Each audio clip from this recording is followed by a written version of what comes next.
Alright, hello everybody. This is going to be Brics Part 7. So, let's get into this critical legal and practical intentions. Let's see, the unpredictability and savagery of new wars and conflicts often render laws and norms of past and peace inadequate.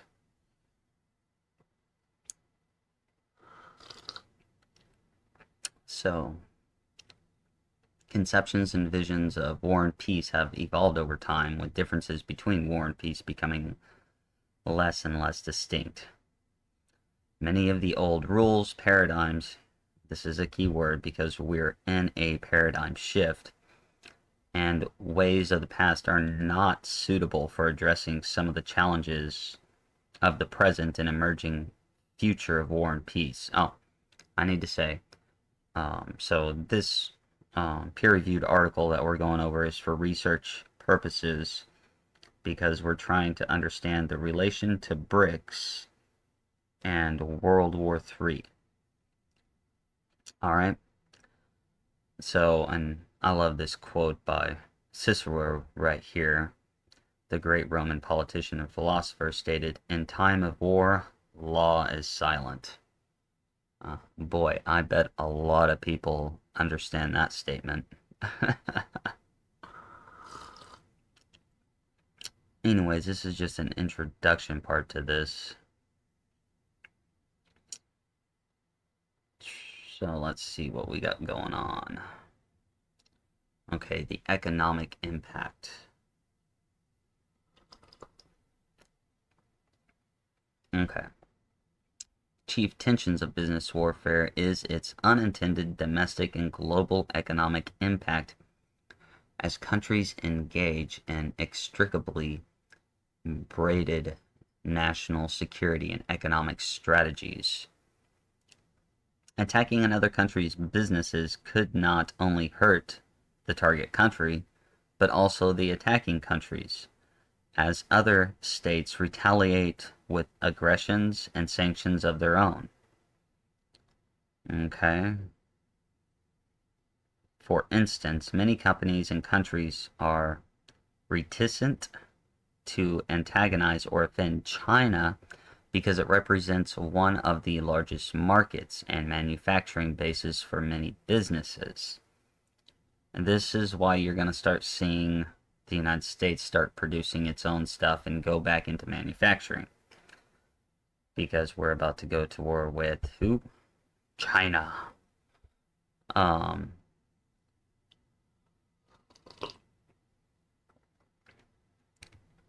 Modern war is deeply interdependent with allies as well as adversaries, especially on matters of economics. Okay, and we're talking about, the United States dollar is being attacked. An economic issue in one country, friend or foe, invariably creates ripple effects, some foreseeable, many unforeseeable.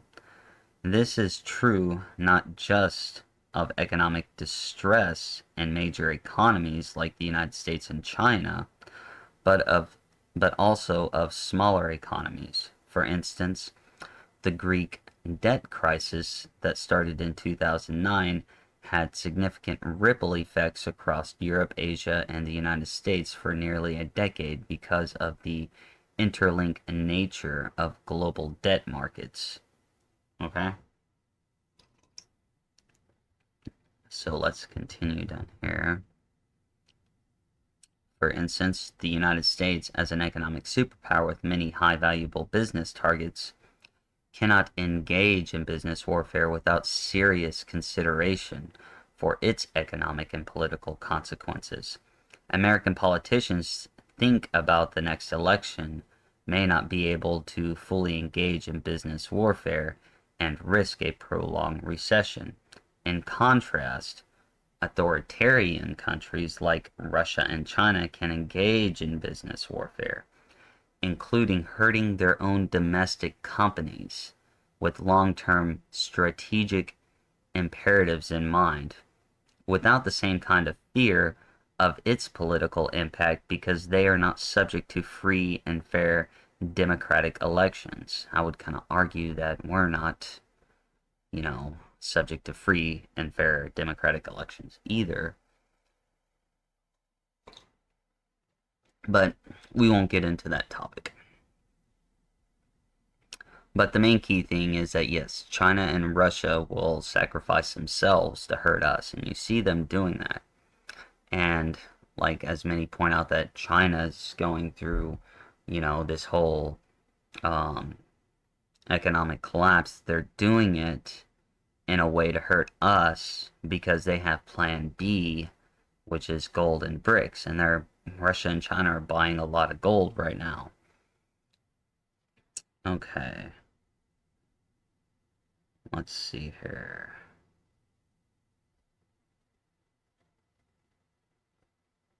Okay, so um,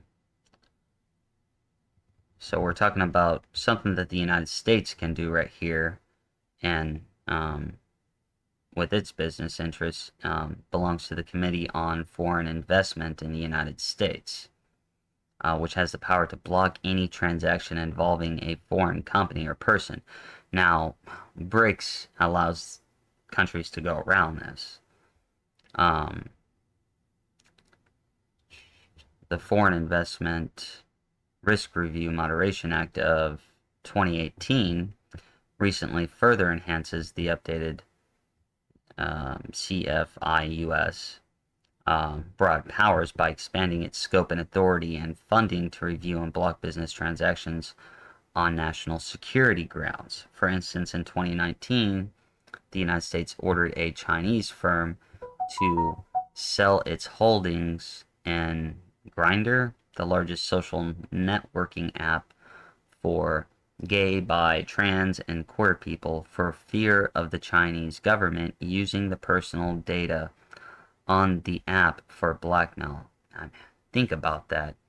Grindr, the largest social networking app for gay, bi, trans, and queer people. How much is China involved in the LGBTQ community in creating it here, but yet they don't allow it over in their own government? You see the hypocrisy in that?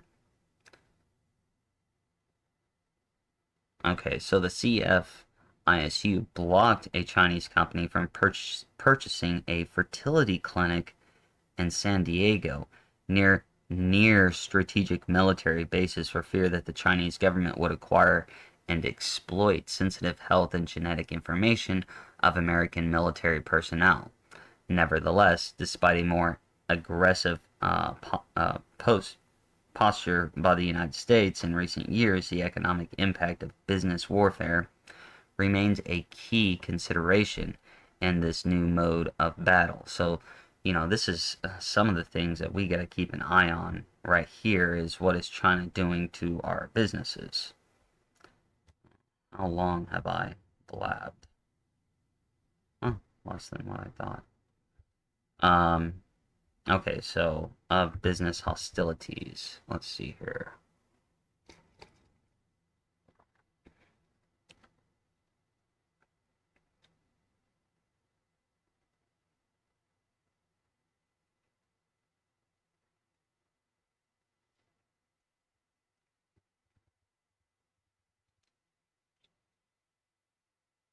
Sorry, I'm reading. I just kind of do this.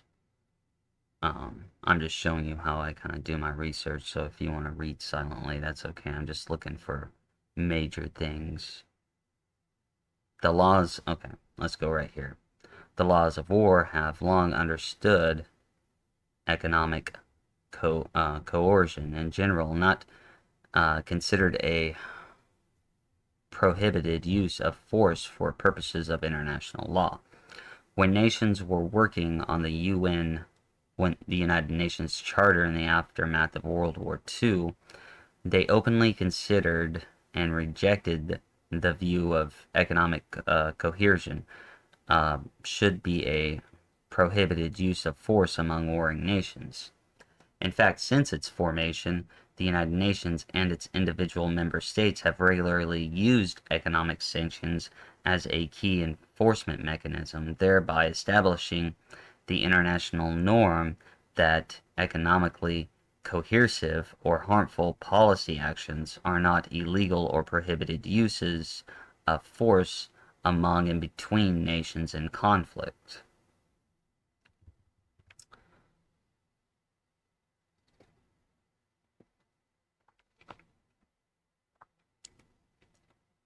And this gets the World Trade Organization to be able to interfere, which now China has kind of came up and it seems like overtaken the World Trade Organization, which is not good. Let's see. Okay, let's go right here. We got actions against American businesses in the last decade alone highlight some of the fading away of old understandings of war or greater willingness by some international participants to push the bounds of long-standing norms. China has been suspected of concerted state-sponsored cyber attacks and espionage against private American businesses for many years, aimed at stealing critical intellectual property for its own businesses and national defense. The Russians have hacked into the NASDAQ and many other private and government financial institutions with the intent to plunder and destabilize capital markets.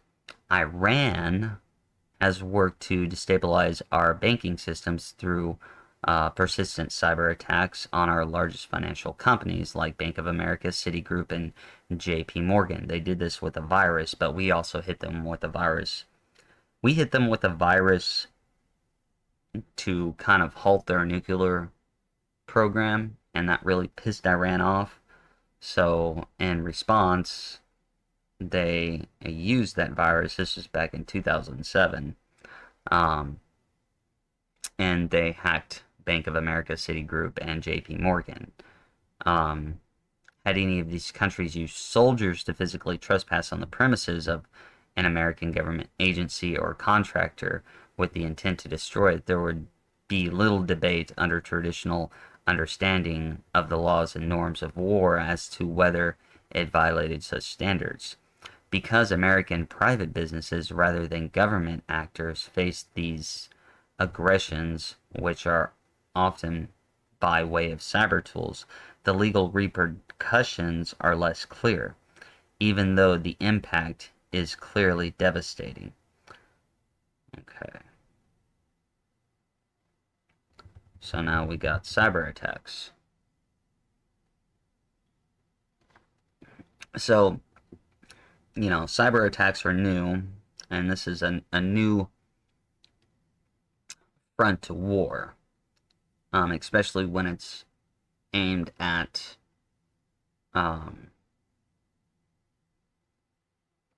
private businesses instead of government. And what sucks between the United States and China and Russia is in the United States, the government doesn't own all the businesses, kind of like in China and probably Russia. I'm not familiar with their term, but I don't think they have very many like open market things like us. I think the government's involved in everything with them. Okay, legal and practical tensions arising relating to business warfare because there is no clear, broad consensus among critical international stakeholders on fundamental issues concerning cyber attacks. Chief among them are interrelated issues of government jurisdiction and methods and effects.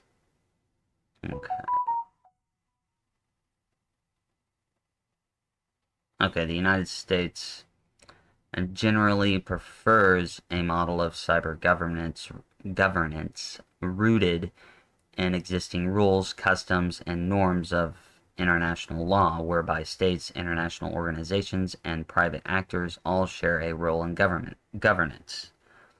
Alternatively, China and Russia generally favor a nation-oriented model of governance that gives individual sovereign states most of the regulatory power over cyberspace.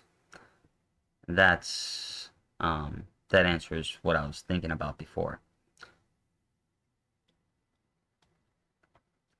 Not surprisingly, each of these global powers has acted in accordance with their preferred view of governance. The United States has pushed for more collaborations and wider acceptance on cyber issues based on existing international law principles and practice. China and Russia, on the other hand, have promulgated a series of laws that empower them with greater control over cyber issues within their respective countries. For example, in early 2015, pursuant to preference of cyberspace governance, China issued a series of regulations mandating foreign and domestic companies with operations in China to give the government and backdoor access to all their technology systems in the country. Second, cyber attacks with business warfare create tensions concerning legal and practical issues of jurisdiction. Under international law, a nation state can generally govern people and activities within its borders, but cyber attacks and business warfare give little to no respect for national borders. And so there's an issue. What we're talking about is um, the issue between traditional wars and new war. And then it talks about, okay, for instance, an Iranian cyber attack against American investment bank Goldman Sachs operations around the world could originate in Moscow using servers based across countries in Europe and Asia and affect operations throughout multiple continents. Presuming that um, attribution is even possible, how should the United States respond to such an aggression across so many jurisdictions on behalf of a private company? To date, there remains no global consensus or strategy to answer this type of question. See, this is a whole new type of war, and this has been starting.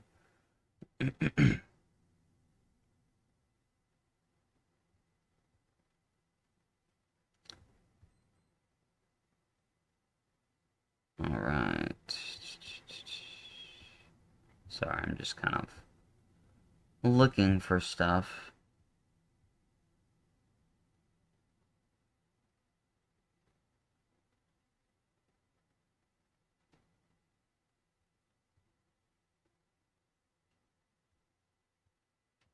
Non-state actors. We're going to finish whatever this section is, and then I'll stop. So we've been about 18 minutes so far. Let's see if there's anything.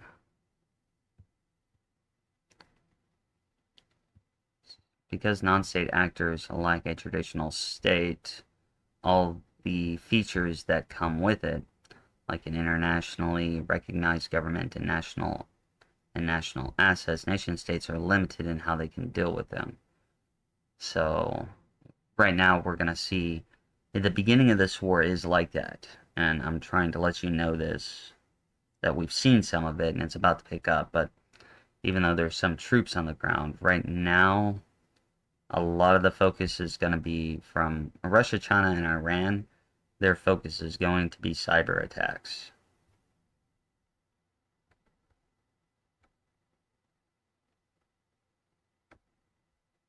For instance, in recent years, the United States has taken actions against Russia and China in response and retaliation for cyber attacks on American public and private interests. Non-state adversaries like hacker collectives, terrorists, and lone wolf combatants are frequently much more difficult to trace and find, let alone hold accountable, because they do not have obvious targets for response and retaliation. So that goes into them hiring certain people we this is not the truth after 9/11.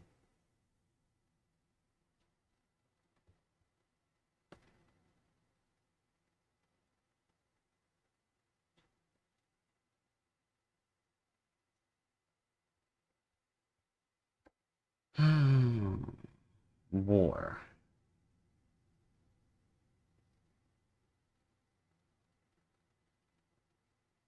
Okay, the disconnect.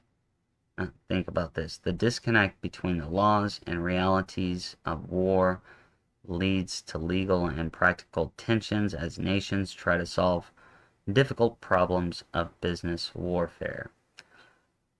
As they attempt to safeguard their interest in uncertain, dangerous world, they especially must confront the tensions that business warfare poses for economic impact, business hostilities, cyber attacks, and non-state actors. Okay. So next we'll get into this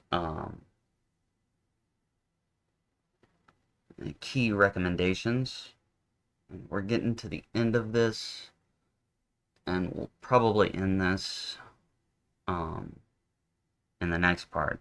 There's still a lot more peer-reviewed papers I gotta go over.